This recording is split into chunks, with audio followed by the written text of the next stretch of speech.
L'Union européenne a levé l'interdiction de voyager imposée à l'Afrique du Sud et à d'autres pays d'Afrique australe après l'apparition du variant de la Covid-19 Omicron. Les voyageurs de cette zone peuvent à nouveau se rendre en Afrique australe. La mesure a été annoncée ce mercredi par la ministre sud-africaine du Tourisme, Lindiwe Sisulu. L'Institut national des maladies transmissibles NICD de l'Afrique du Sud avait annoncé en novembre 2021 la découverte d'Omicron, un mutant à propagation rapide de la Covid-19, poussant plusieurs pays du monde dont l'Union européenne à fermer leurs frontières à la région.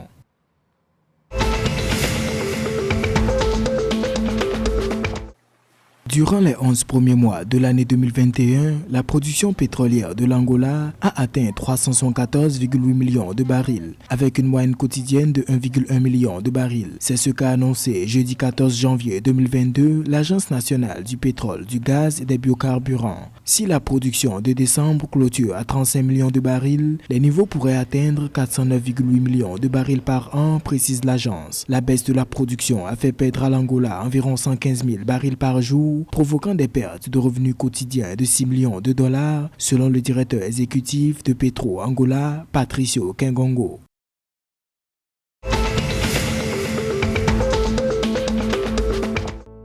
Le Botswana prévoit dès avril 2022 délivrer des permis pour la chasse de 294 éléphants. Selon Kabelo Senyatso, le directeur du parc national chargé des permis, ceux-ci seront vendus à des sociétés organisant des safaris actifs dans le pays d'Afrique de l'Est et ensuite mis à la disposition de chasseurs de trophées internationaux. La prochaine saison de la chasse du Botswana s'ouvrira le 3 avril prochain et durera jusqu'au 13 septembre.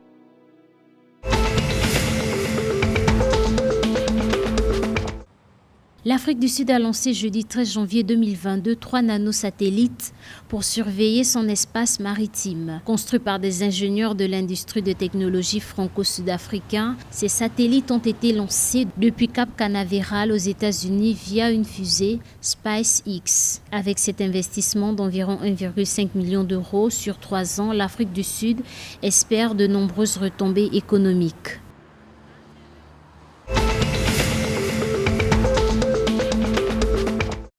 L'Union européenne a levé l'interdiction de voyager imposée à l'Afrique du Sud et à d'autres pays d'Afrique australe après l'apparition du variant de la Covid-19 Omicron. Les voyageurs de cette zone peuvent à nouveau se rendre en Afrique australe. La mesure a été annoncée ce mercredi par la ministre sud-africaine du Tourisme, Lindiwe Sisulu. L'Institut national des maladies transmissibles NICD de l'Afrique du Sud avait annoncé en novembre 2021 la découverte d'Omicron, un mutant à propagation rapide de la Covid-19, poussant plusieurs pays du monde dont l'Union européenne à fermer leurs frontières à la région.